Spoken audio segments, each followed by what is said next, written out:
প্রাকৃতিক সৌন্দর্যের কিছু দৃশ্য আপনাদের মাঝে শেয়ার করব। সেই জন্য এই স্থানতে আসা। আপনারা সবাই আমার পাশে থাকবেন। এখানে রয়েছে একটি পুকুরের যে সৌন্দর্য এবং সৌন্দর্য আপনাদের পুরাটা দেখাচ্ছি যে পুকুরের সৌন্দর্য আশেপাশের লোকেশন। এছাড়া এখানেই শুধু পুকুর নয়, বিভিন্ন ধরনের এই পুকুরে বিভিন্ন ধরনের মাছ চাষ করে থাকেন। তো আপনাদের যে ভিতরের বাগানের যে সৌন্দর্য, সেই বাগানের সৌন্দর্য আপনাদের দেখানোর চেষ্টা করব। সৌন্দর্য আপনাদের দেখানোর চেষ্টা করতেছি, ঠিক আছে? আপনারা সবাই এই জায়গাটাতে আসবেন। অনেক নিরিবিলি একটা সৌন্দর্যময় একটি জায়গা, চারপাশেই নিরিবিলি একটা জায়গা যেখানে সৌন্দর্য দ্বিগুণ অনুভব করে। এই বাগানের যে সৌন্দর্য আমি আপনাদের দেখানোর চেষ্টা করছি, যে বাগানের সৌন্দর্যে মানে ফুটে উঠেছে, যেটাকে বলা হয় যে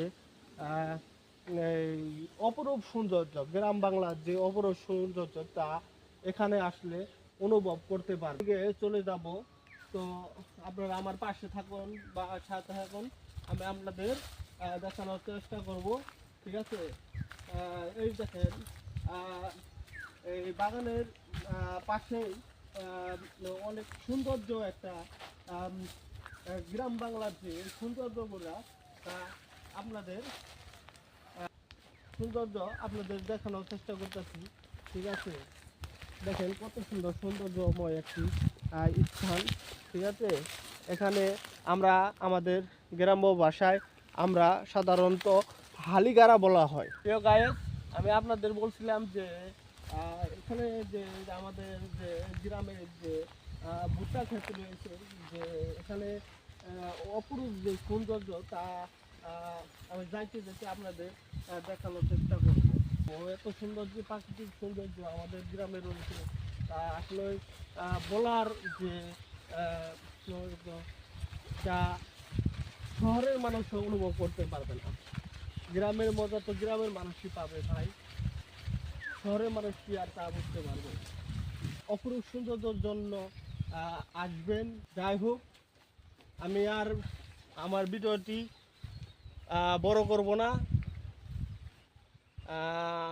তো সবাই আমার ভিডিওটি দেখে লাইক কমেন্ট করবেন এবং আমার ইউটিউব চ্যানেলে সাবস্ক্রাইব করবেন।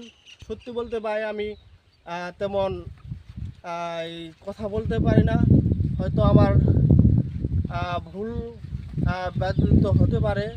তো ক্ষমা দৃষ্টিতে দেখে আমার পুরো ভিডিওটি দেখার অনুরোধ রইল। আশা করি সবাই ভালো থাকবেন, সুস্থ থাকবেন, আমার জন্য দোয়া করবেন, আমি যেন সামনের দিকে এগাতে পারি।